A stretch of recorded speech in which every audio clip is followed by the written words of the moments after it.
My issues: I have a history of intimacy abuse. I was the girl in high school who fled to the shower stall to change instead of the locker room. I do not like people I don't know well looking at my body, especially when it is broken and suffering. Honestly, I have a ton of anxiety about random nurses and doctors seeing or touching me, especially if they are male. In fact, I was thrilled to be offered a cesarean section because it means fewer hands and eyes will be in or on my orifices. I am also concerned about breastfeeding. It is important for me to give it my all, but I am concerned that my issues with modesty will keep me from being present and focused while waiting for family members to come and leave. Like I said, it will be bad enough with medical staff in and out, although I am looking forward to their guidance. Studies have been published after infection 19 that indicate that breastfeeding success rates are higher with fewer visitors. So my main concerns are anxiety related, but pregnancy has also gifted me the experience of depression. I had to start seeing a different therapist because I haven't felt so inconsolably low since my middle school years.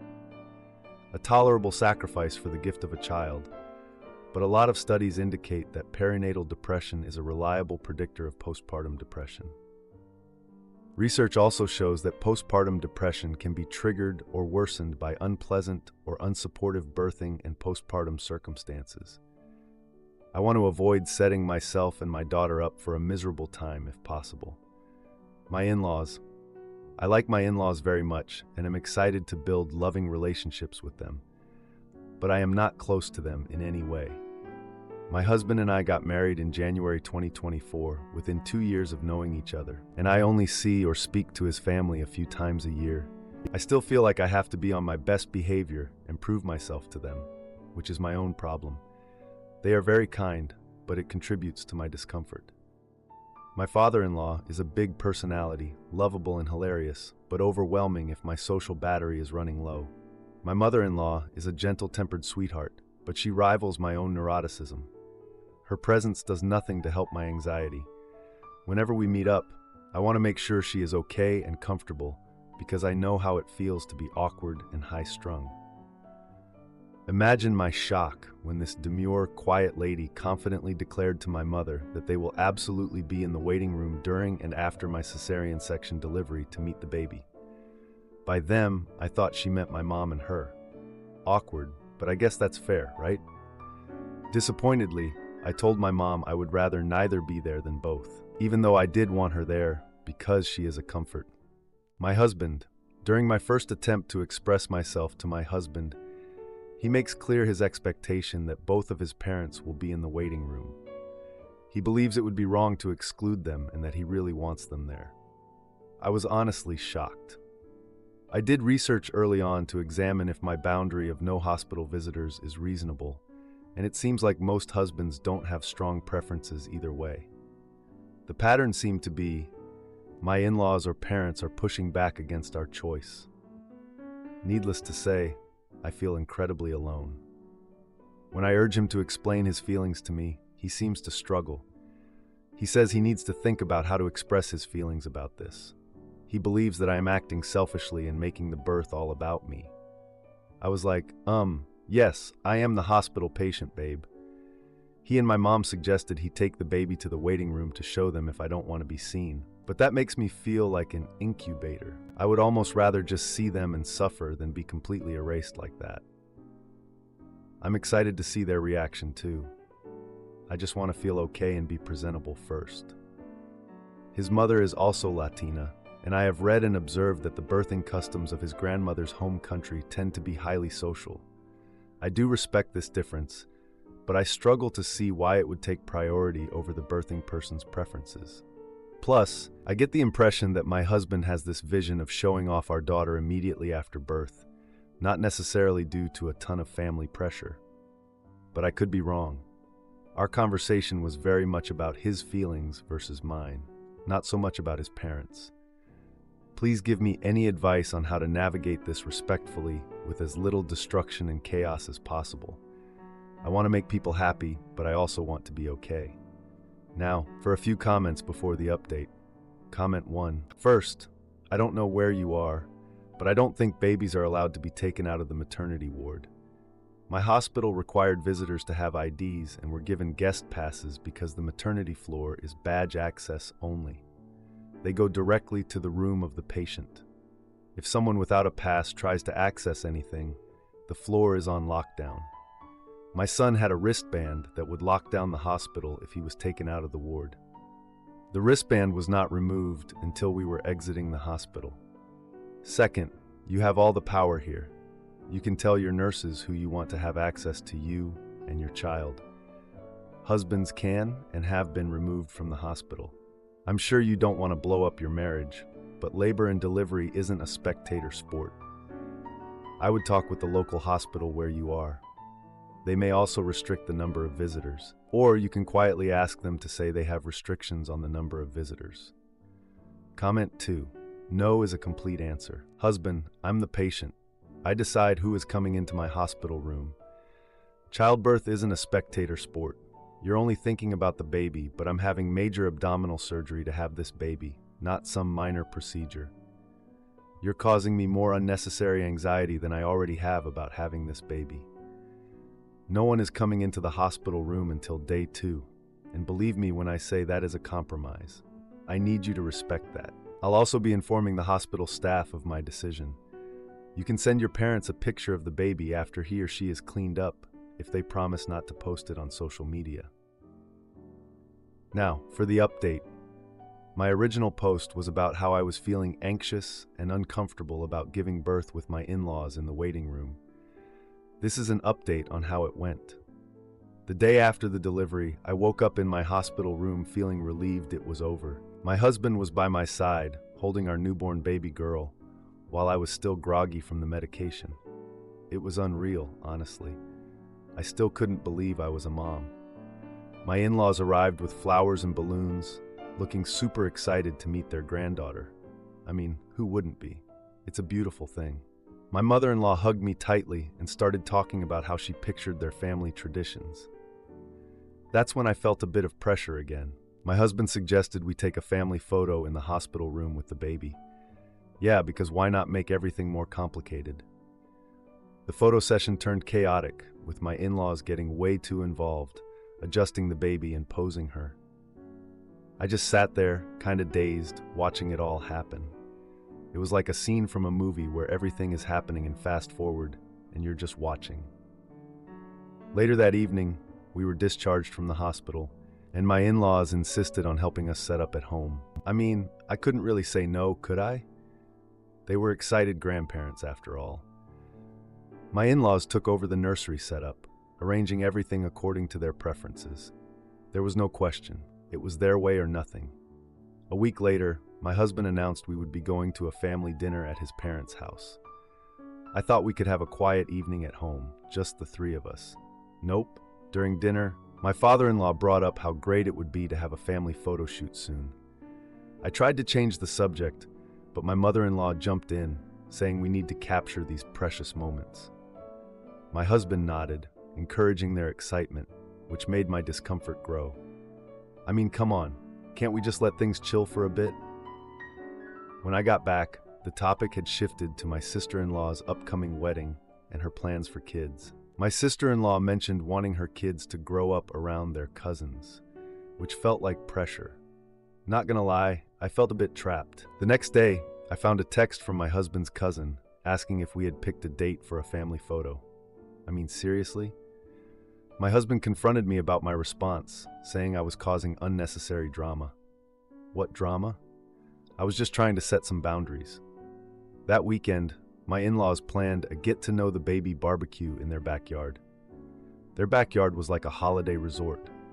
You could have sworn it was summer every day with all the lights and decorations they had. During the barbecue, my father-in-law started a toast, praising family unity and traditions. I decided to make a toast of my own, saying, "Here's to new traditions," starting with respecting everyone's boundaries.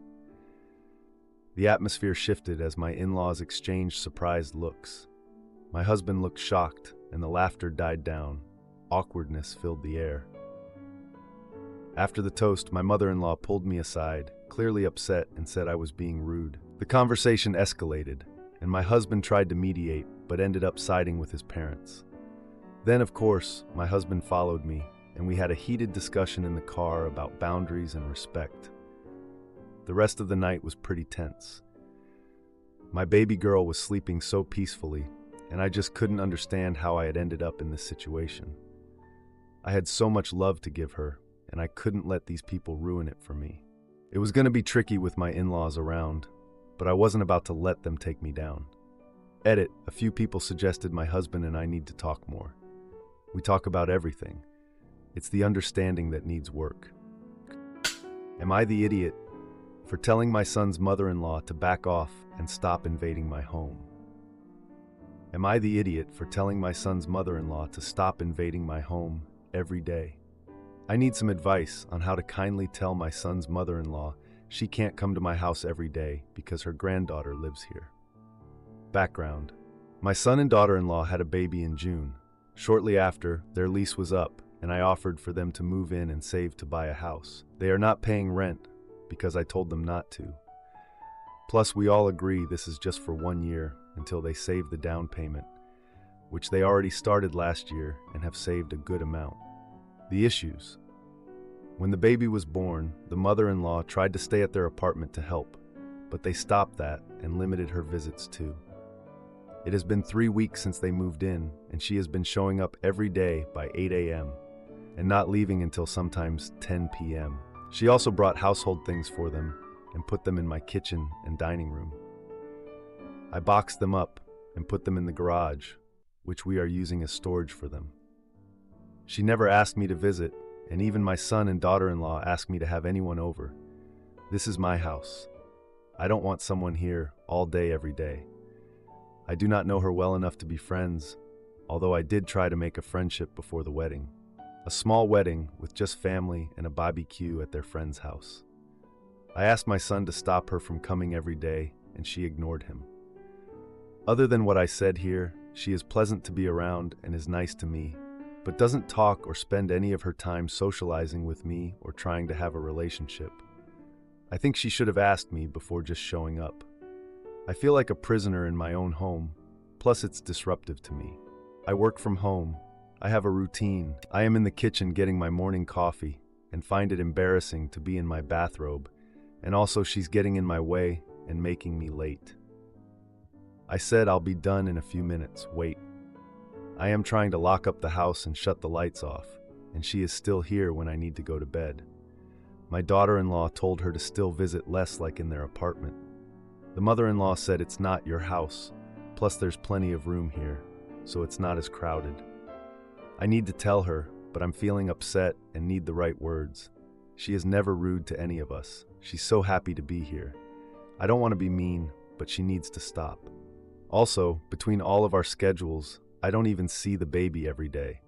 Only a few times when they ask to go to the store or on weekends when the mother-in-law could come over and spend time like she already does. Now for an update.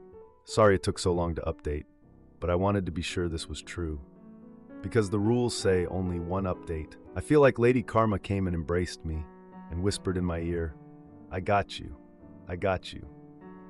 The first thing that happened was my son got so fed up he had an argument, and the mother-in-law left and didn't come back. My daughter-in-law was so tired and worn out and felt she had to stay up and entertain the mother-in-law, and her health has declined.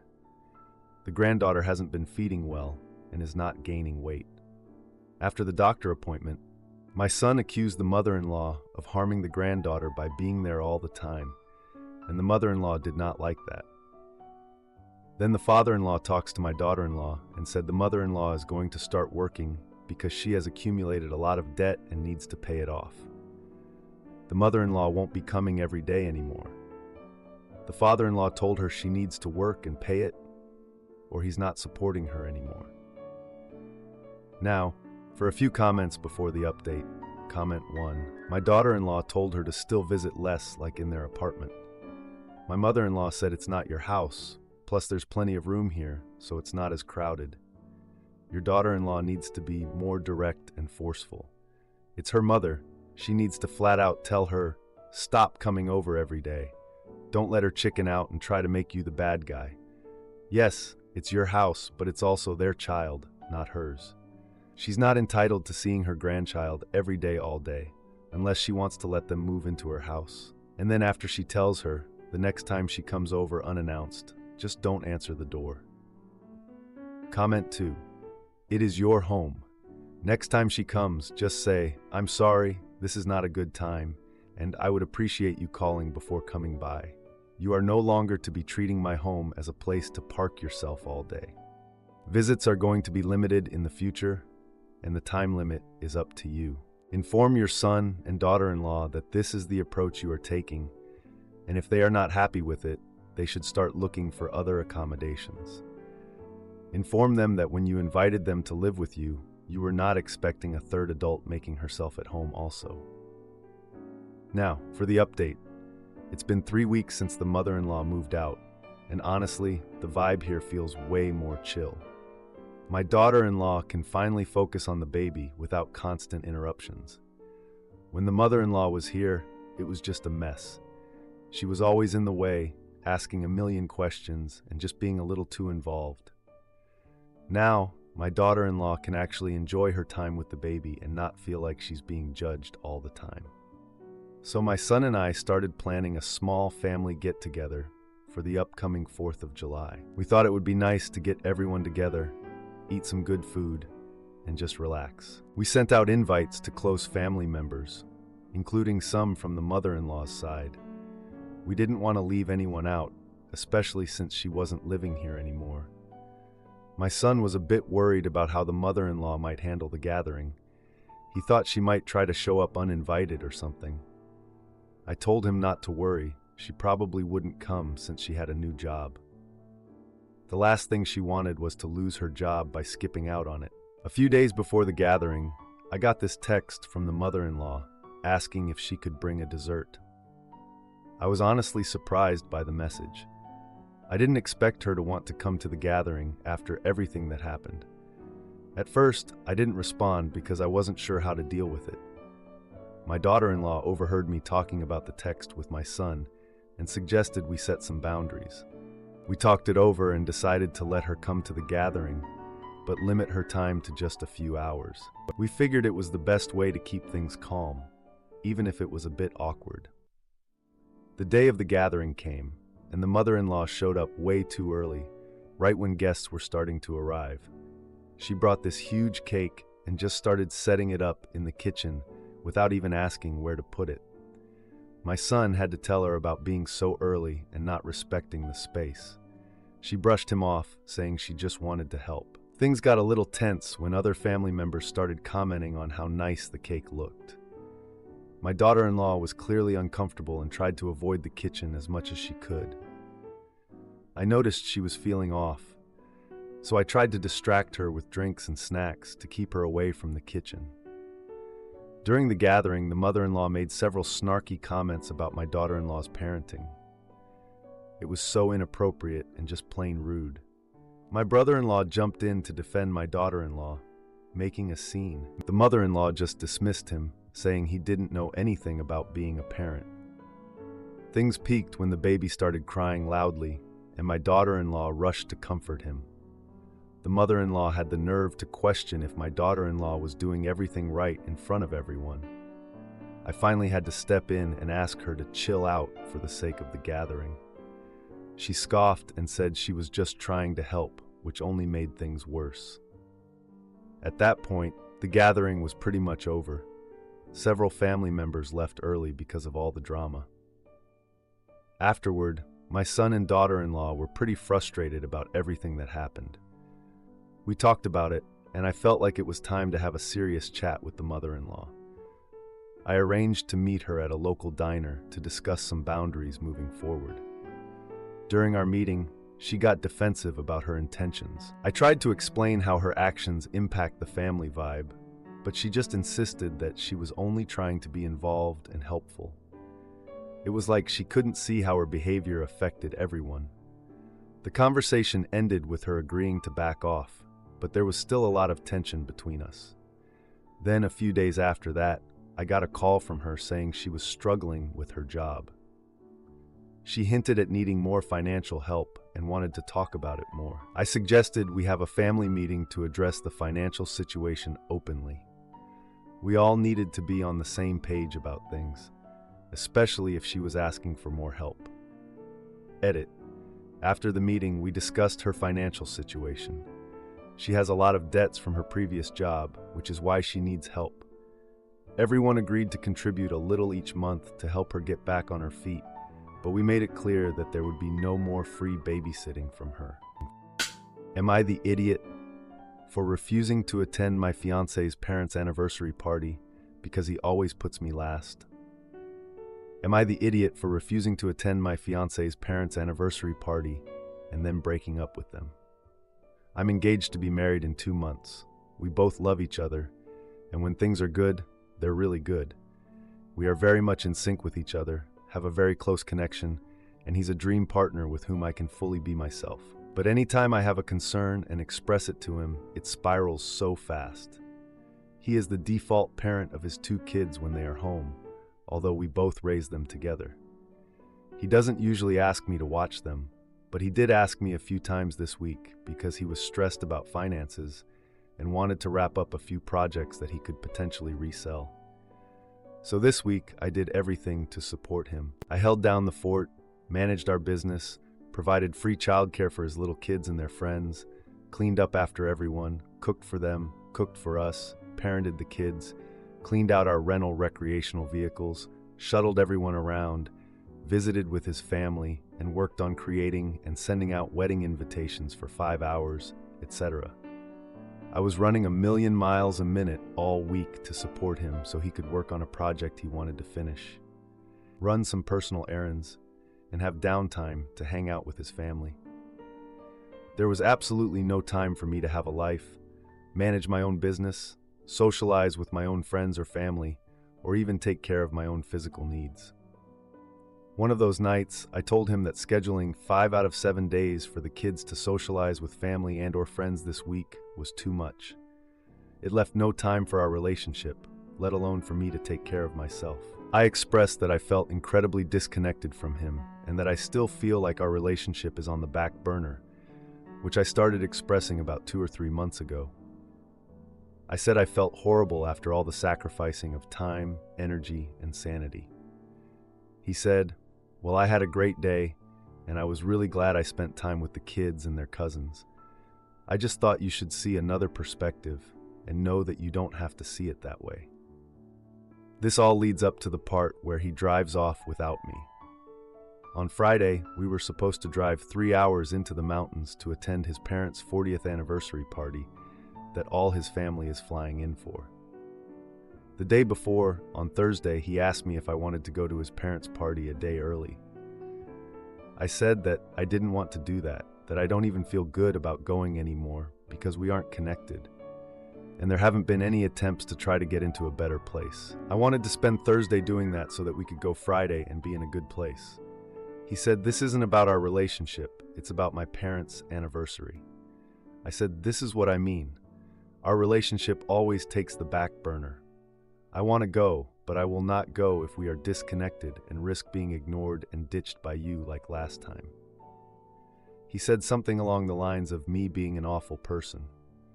He started texting me, saying that he wants to be in a good place, but that it isn't possible when I make him the root of all our problems. He's going to think about whether our relationship has any chance while he's gone with the kids, and that he wishes I cared enough to go with him to support him.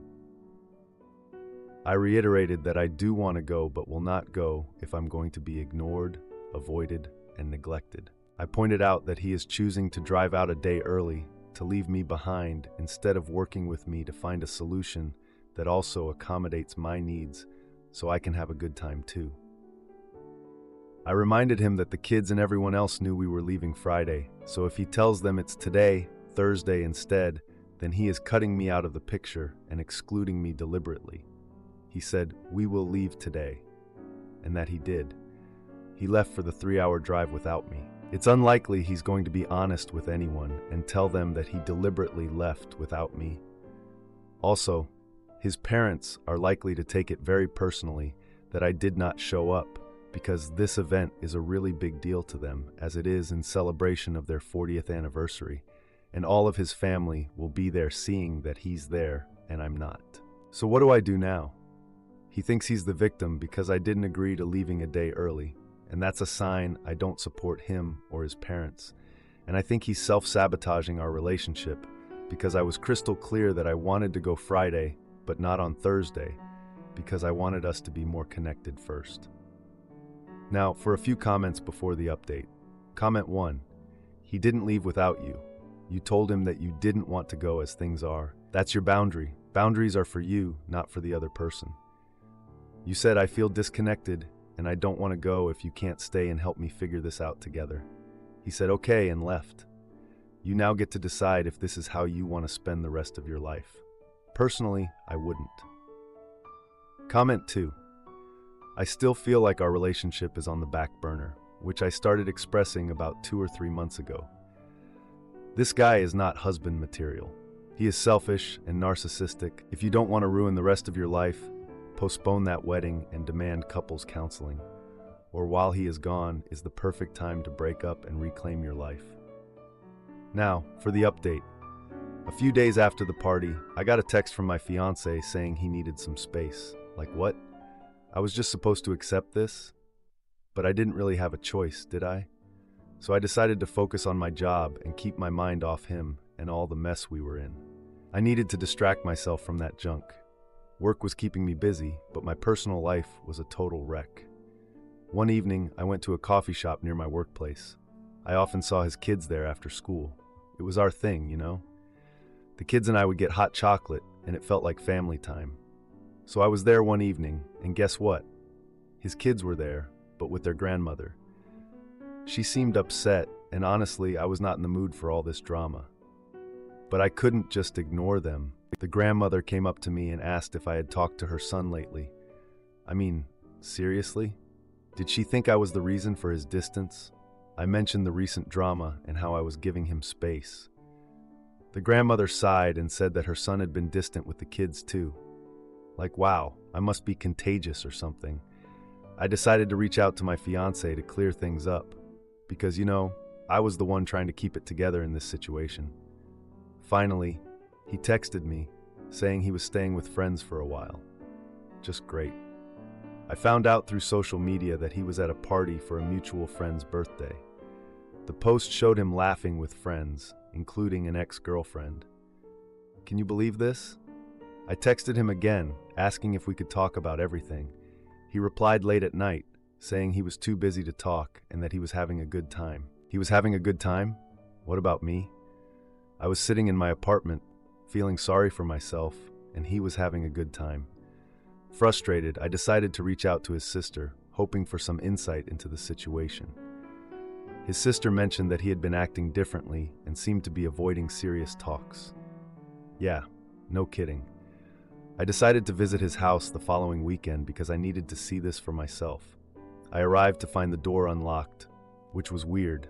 Sensing something was off, I went inside. The kids were there, but he was missing. They said they were just playing video games while waiting for their dad to come back. I made lunch for the kids, trying to keep things normal. After a couple of hours, he finally came home with his ex-girlfriend. They were laughing, and she had her hand on his shoulder. I mean, come on. He introduced her as an old friend and brushed off my discomfort like it was nothing. I pulled him aside, demanding to know what was going on. He brushed me off, saying I was overreacting and making things awkward. I wasn't making things awkward. He was. The situation got heated, and we were yelling. The kids were looking at us like we were the worst adults ever. So I decided to leave. On my way out, I overheard his ex-girlfriend saying something about their past relationship. I wanted to throw up. I learned through a friend that he had plans to go on a family vacation without me. I was done. I decided to end things officially. The last text I sent him was short, saying I needed to focus on myself. I needed to put myself first for once. I closed my laptop, shutting off the world for a moment. To answer a few questions, my fiancé's kids are not aware of our breakup. I want to shield them from the emotional impact and avoid any blame on them, as I genuinely care for them. The ex-girlfriend was a significant shock. She and my fiancé dated for a while before we met, and I had no idea she was back in the picture. His sister was unaware of their reunion until I mentioned it. I have not spoken to my fiancé since the breakup, as I believe it would be more painful for all involved. He has made no effort to contact me either. If you like this video, you'll probably like these too. Also, while you're here, please consider subscribing. It's your support that keeps this channel alive and allows me to make better and longer videos. Have a great day.